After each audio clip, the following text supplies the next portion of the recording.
First met Jane back in 1989 when we participated in a second generation of Oz panel. I was the MC, and it was at Macy's in New York City when we celebrated the 50th anniversary of The Wizard of Oz.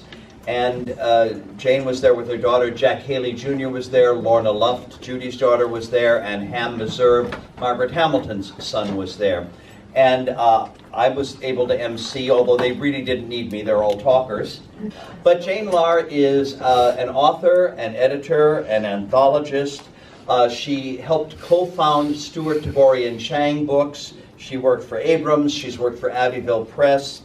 She is the wife of Sherman Kreitz. She is the mother of Maya. And she is... It's a lot. I know. She comes to us out of her generosity of spirit because of all of those talents that have taken her very far.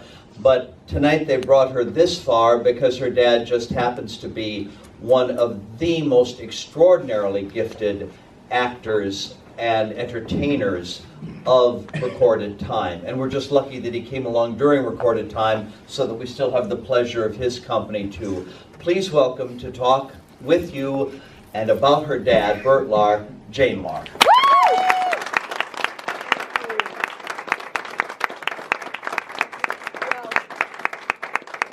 Father, in his great wisdom, said to me, never follow a child act, never follow a dog act, and he didn't know about gays.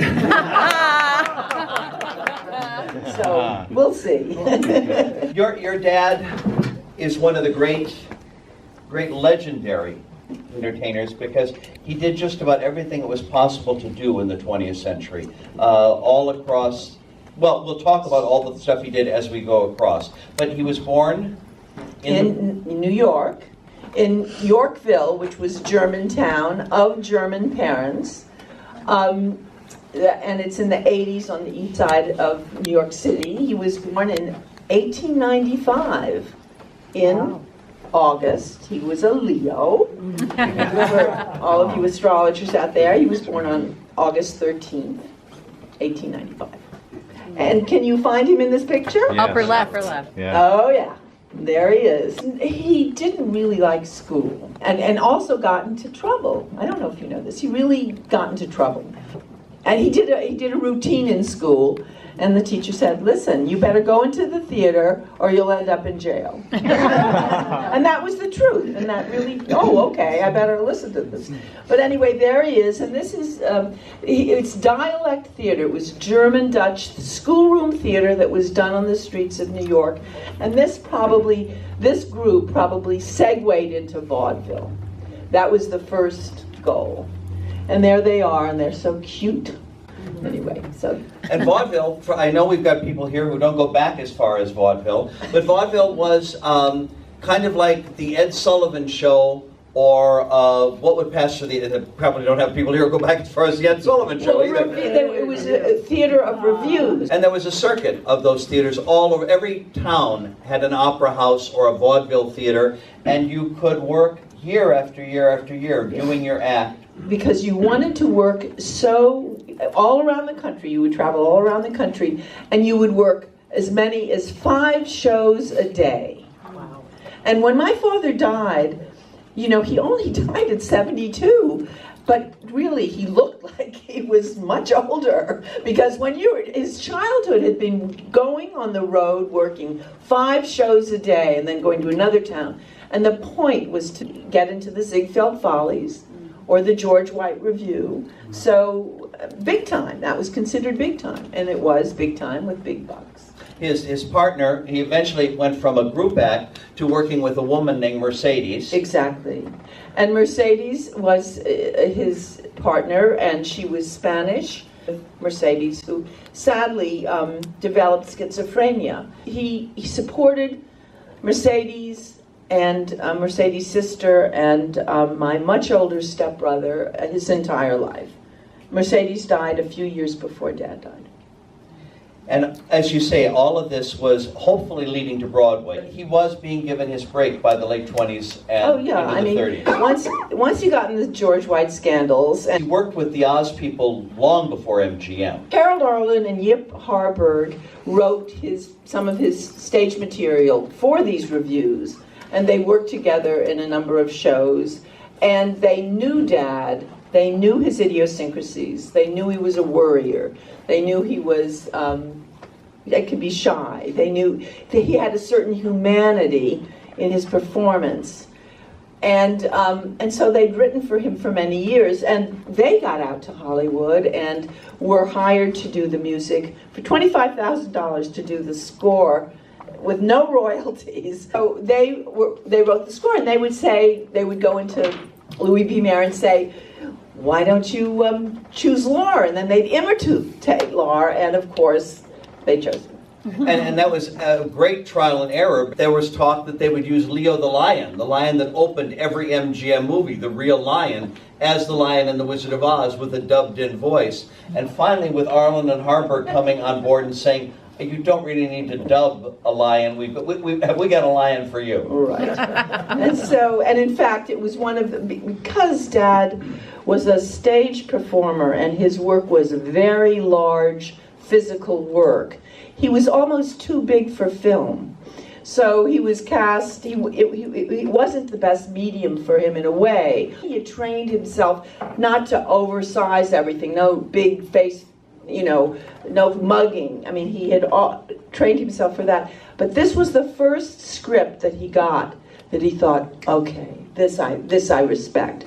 Bert wanted a 6-week guarantee on his contract for Wizard of Oz. He was being hired in by the week. He wasn't signed by the studio as a contract player. And Judy and Ray Bolger tell this story on her TV series, if you remember that segment where they're reminiscing. And Ray says, Bert insisted on a 6-week guarantee, and the studio said 5. Bert said 6. The studio said 5. Bert said 6. They settled for 6, and the picture took 7 months to make. Louis B. Mayer, Dad kept saying, no, this is what you agreed to. We were going to do, and Louis B. Mayer threw him out of his office. Get that man out of here. But it worked out. And sometimes you wonder if the stories you hear. Judy and Ray told that story 25 years after the fact on her TV show. I went through Bert's contract file, and there is his signed contract for The Wizard of Oz. And where, it's fill in the blanks. Actor, hereafter known as typed in, Bert Lahr, will work for X dollars a week, $2,500 a week, for a guarantee of, and you saw that they typed in the numeral 5 and the word 5, and then typed over it and put in the numeral 6 and the word 6. What's extraordinary is that it took 5 weeks to do the jitterbug scene. Wow. But again, they were working with a girl star who could only be on the set 4 hours a day because she still had to be in school 3 hours a day. She was a minor. They were working with a dog. And I can tell you right now, the fabulous 4 were so relieved when she went to school. Oh, we got an hour off. Judy's at school.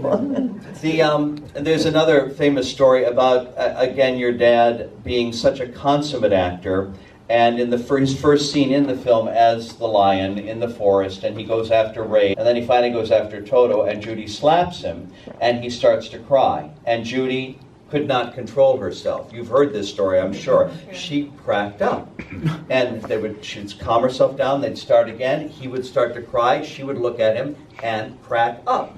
And Victor Fleming, the director, finally had to take her behind one of the trees in the forest and say, darling, this is serious. And he slapped her good across the face, and he said, now go in there and work.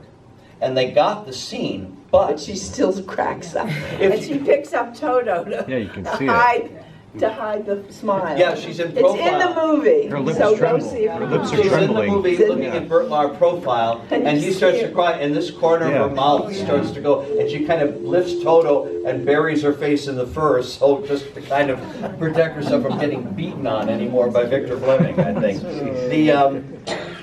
We're jumping ahead now here just to talk about Oz a little bit more. The legends about this film have filled several books. But there are a couple latter-day things. Last November 3rd was the 60th anniversary of the debut of The Wizard of Oz on network television. And nobody knew what a major event that was going to be. And your father had a part in that initial telecast. Yes. Well, let's get Judy Garland to introduce the film. Well, Judy was appearing on Broadway at the Palace Theater, and it was a live introduction, so she couldn't do it. And she sent over her daughter, who just happened to be named Liza Minnelli, who happened to be 10 years old, and she worked with Bert. Yes. To introduce the film. That's true. And big part of that initial telecast. 11 years after that, which was the last time your dad and Judy saw each other, Judy was opening again at the Palace, and Bert and your mom, Mildred, whom we'll discuss in a minute, went to the opening night. And Bert was quoted in the press the next day saying, Al Jolson was never as big a hit as Judy was here tonight. And it was an opening night party for Judy at the El Morocco nightclub, the nightclub with the zebra stripes on the furnishings. And Robert Osborne, God bless him, told me this story. He said he had been at the party and he was getting ready to leave. It was getting late, but there were still people on the dance floor. He turned around to say goodbye to somebody and noticed that Bert had asked Judy to dance. Do you want to do the rest of this story? No, it's a touching seeing they dance together. And, so. And when the other people on the dance floor realized that Dorothy was dancing with the Cowardly Lion, everybody else backed off the dance floor and just had the two of them there.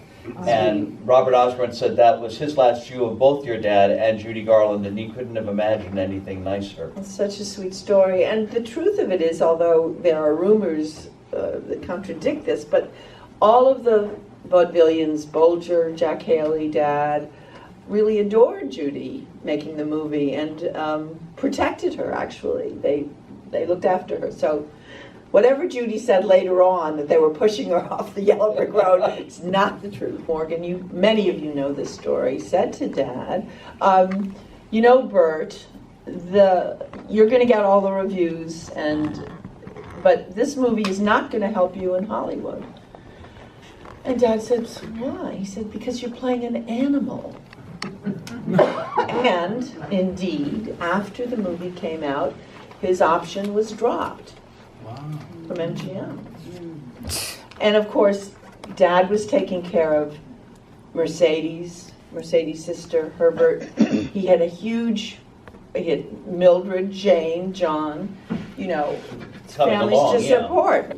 So he was offered a musical, Cole Porter musical, with Ethel Merman in New York, Betty Grable's first play, and came to New York and did this show. DuBarry was a lady. He played Louis XVI, and it was a great hit.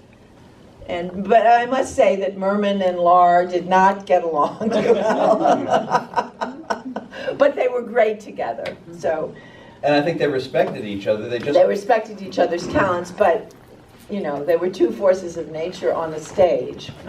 and to kind of finally resolve that for the audience and to resolve it in the show, Cole Porter wrote one of his best-known songs as their finale duet. Friendship. This is the song, to bring it more contemporary, this is the song that Lucille Ricardo and Ethel Mertz sing in the talent show where they're ripping their dresses apart because they're wearing the same costume. If you're ever in a jam, here I am. And that was written for Bert and Ethel. That's Millie Lahr. Her stage name was Mildred Twain. She was a Ziegfeld girl. She was a pony. The ponies were short. Tall girls were the showgirls. And by the way, when Mother paid more attention to me when I was, 3 inches taller than she was as I was growing up. Oh, my daughter, But she was a pony. And that's Dorothy Kilgallen. Many of you won't know who they are. In the back, sort of rolling her eyes with looks like an orchid in her hair. Sitting next to Dad in the back is Ethel Merman. And this was probably in the room at the Stork Club. And I will tell you, Sherman Billingsley was the person who started the Stork Club, and he was having an affair with Ethel Merman.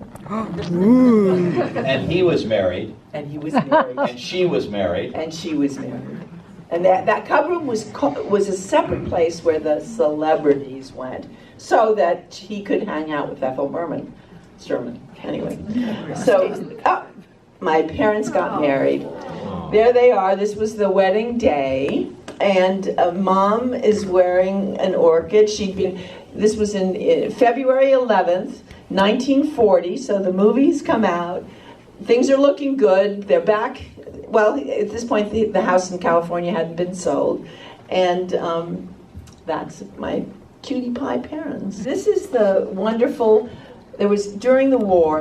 Right now, we're in the war, and we need to get war bonds sold. And so the movie business, MGM took a bond trip across America with all of their greatest stars, and it was this fabulous trip. But anyway, here's Dad and Cary Grant.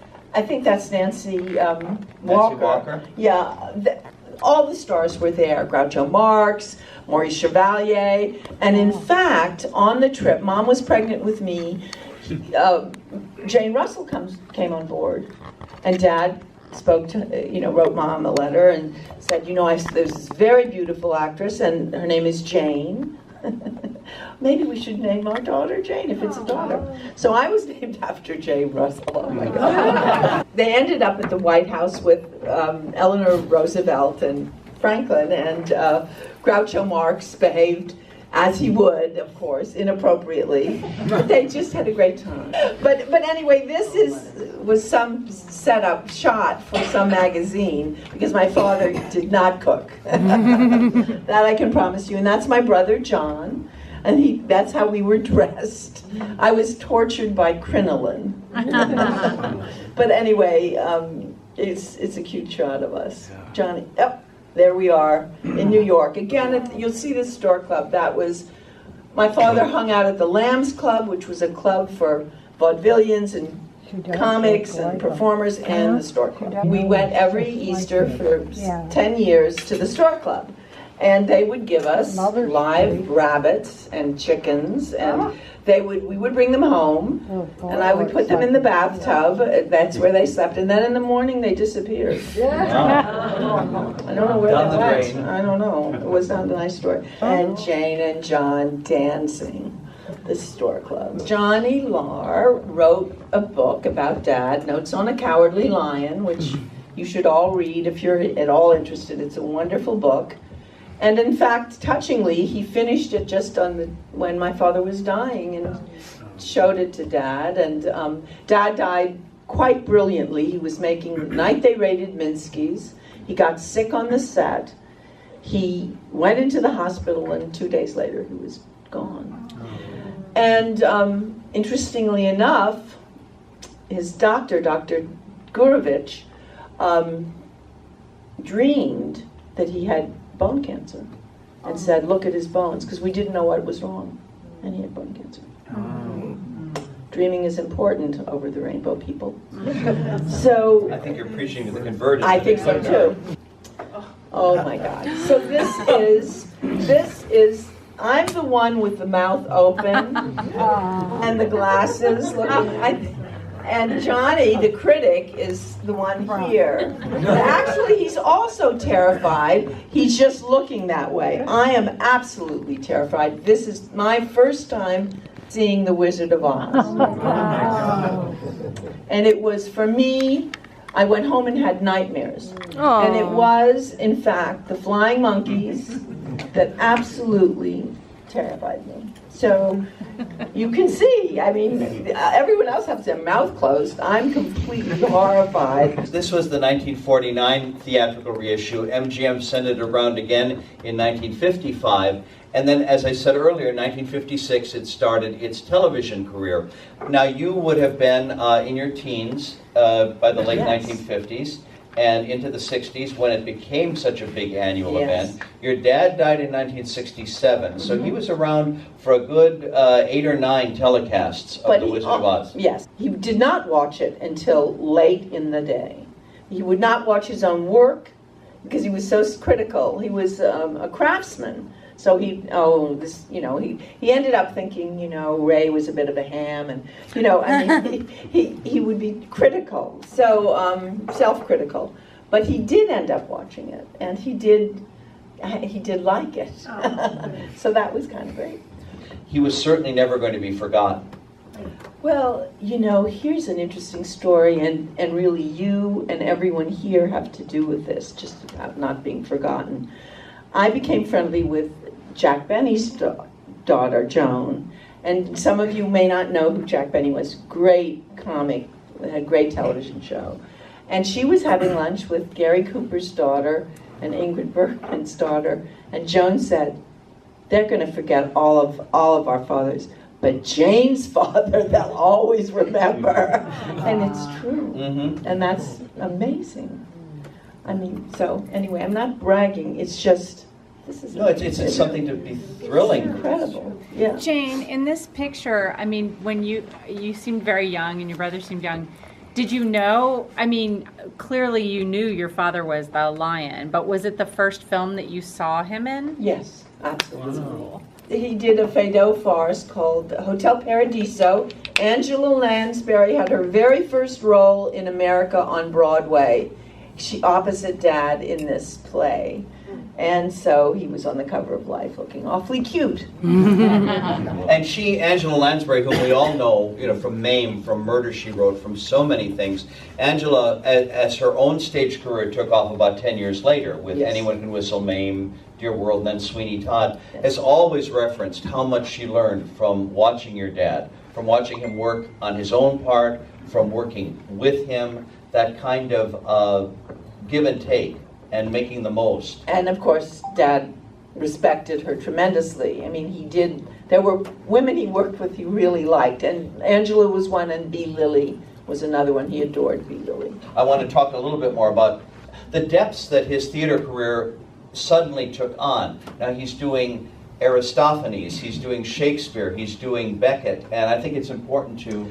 Yes, well, in terms of, he did Midsummer Night's Dream too at Shakespeare, at Stratford, and he played Bottom, so they were laughing at his bottom. But anyway, they just fell out of the chairs, and he was brilliant. And then he did a great, brilliant production of Waiting for Godot, E.G. Marshall, Kirk Kasner, Alvin Epstein, incredible production directed by Herbert Berghoff. Thank you. Thank you.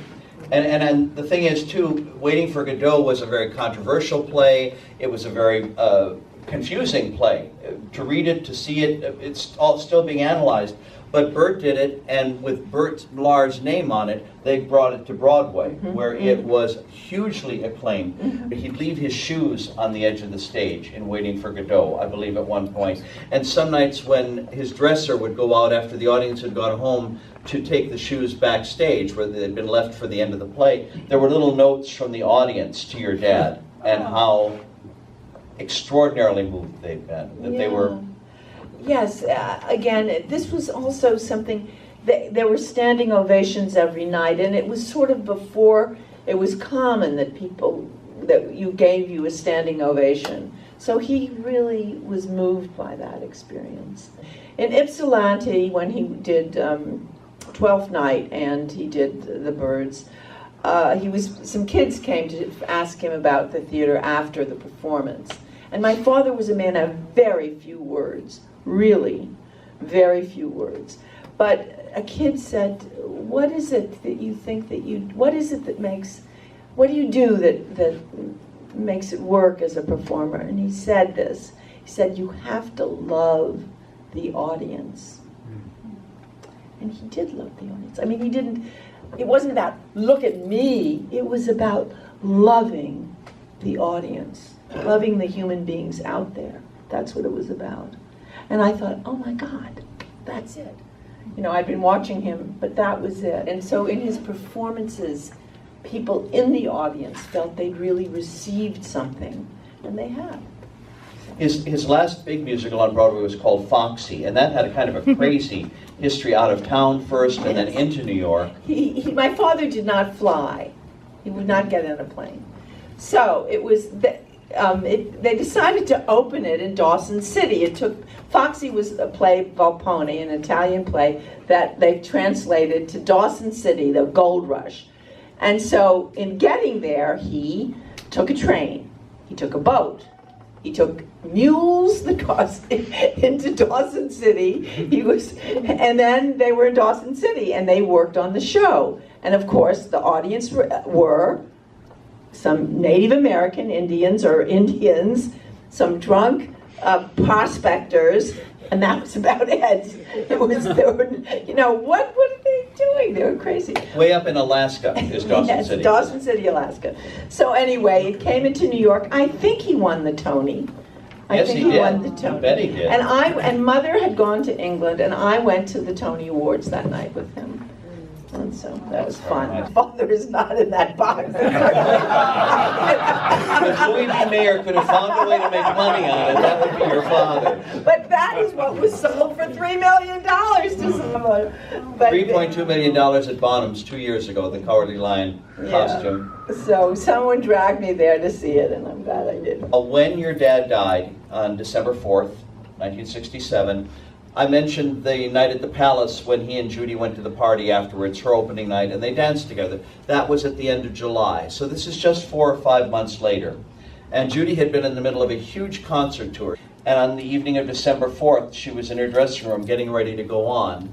And the TV was muted in the background, and all of a sudden there was the Cowardly Lion, and somebody turned the sound on. And that's how she realized that your father had passed. And she did not go on that night. And the Caesar's Palace management was furious, but she just said, no, tonight I can't. And the next night, there was much, again, press, oh, she canceled. And the next night she did her act, big smash, and at the end of the act, as she always did, she sat down on the edge of the stage to sing Over the Rainbow, which she always sang very simply, very unadorned, no introduction. It didn't need an introduction, she just sang it. But that night, as the lights went down and she sat down, she looked very calmly and seriously at the audience, and she said, quite simply, "This I am singing to my dear Cowardly Lion. God bless him." And one of the local radio reporters heard about this, and called her sweet the next day, and she agreed to do a quick radio interview. And she was very incensed at that point, because all the headlines were reading, "Cowardly Lion of Oz is dead." And she hated the idea that children would be told this, that this is what they would hear. And she went on this radio interview to say, they shouldn't be told this. He's not dead. His work will go on. We have his records. We have his films. The children are always going to be able to see the Cowardly Lion. And then with a touch of her humor, she said about your dad, "Some people are just not dieable." And I don't think there could be a better summing up of your dad. Have we got questions for Jane? Lights, Colton, please. Tori? I have a two-parter, if you don't mind. No. The first part being, what is the first word that comes to your mind when you think of your father? Love. And the second part being, did he ever discuss with you the making of The Wizard of Oz? And if so, what did you gather in terms of his experience on that set? It's a very good question, and I can only tell you that he did not speak about it as we were growing up. When he finally watched it with, I was in the house when he finally watched it, and he did say a few things about Ray Bolger. And they were all friends, weren't they? Of course they were. But Jack Haley and Dad liked to tease Ray, because Ray was going to, if they said, "Oh well, we're talk about being a boxer," because Dad was a boxer as a young man. That wait and see, Jack. Ray is going to say he was a boxer. Sure enough, Ray would then say, "Oh, and I was a boxer too." So they teased him, but he did not really talk about it. He did talk about affection for Judy. He talked, and of course we knew that he was friendly with Jack and Ray, and he had respect for Victor Fleming, without question. But he did not talk about it. Again, he was a man of very few words. And then I'll tell you a story. This is a man I received one letter from in my whole life. But when I was leaving for England to go to art school. I went to the Slade School in England. And Dad drove me to the airport with my best friend, Suzanne, and my mother, and I think John was at Oxford. And he cried all the way to the airport. Cried all the way to the airport.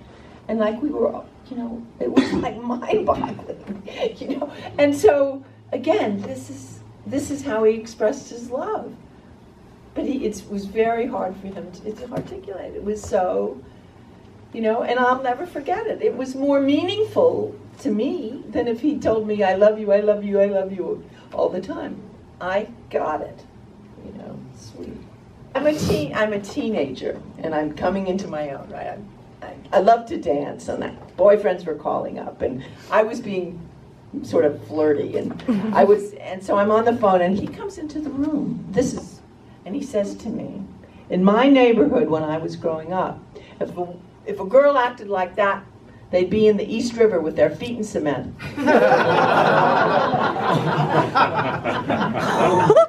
You don't forget that. No. And I, that was it, folks. I minded my P's and Q's. When you said you were watching The Wizard of Oz and that it was very frightening to you, when your father came on as the lion and never having seen him in anything before, what was your reaction to him as the lion? Again, I was living in a house with a very quiet man who seemed quite kind in a way, and I sort of tried to read his thoughts. I mean, I did, I think, pick up on his thoughts as a child and as a young person. I think I saw the real person when I saw the lion. What he was hiding. All that energy and all that, stuff. And so I think in a way, both of them were him. Quick question. So we live in a world of nonstop news cycles and paparazzi and everything.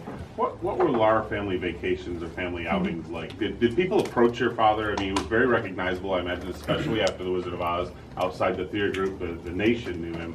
And did they approach you? And yes, people would recognize him and ask for his autograph. He always would give his autograph, and he always honored that.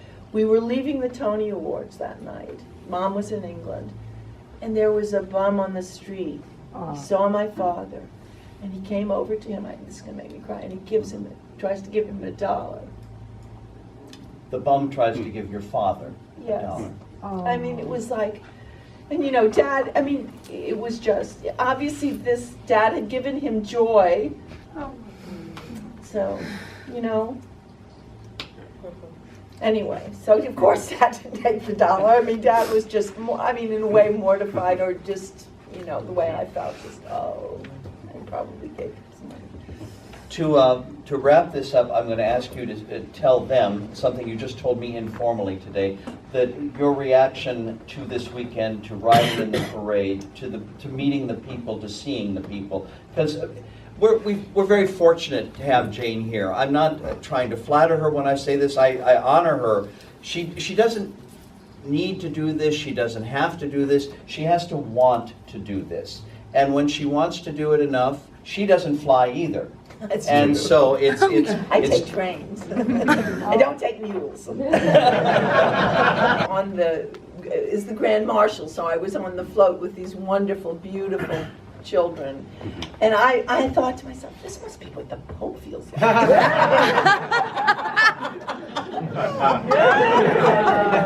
I had a ball. And then the joy of the people. Well, that's it. Just the children and the people and the faces and what they're showing. This is really it. What they're showing is that they love my father.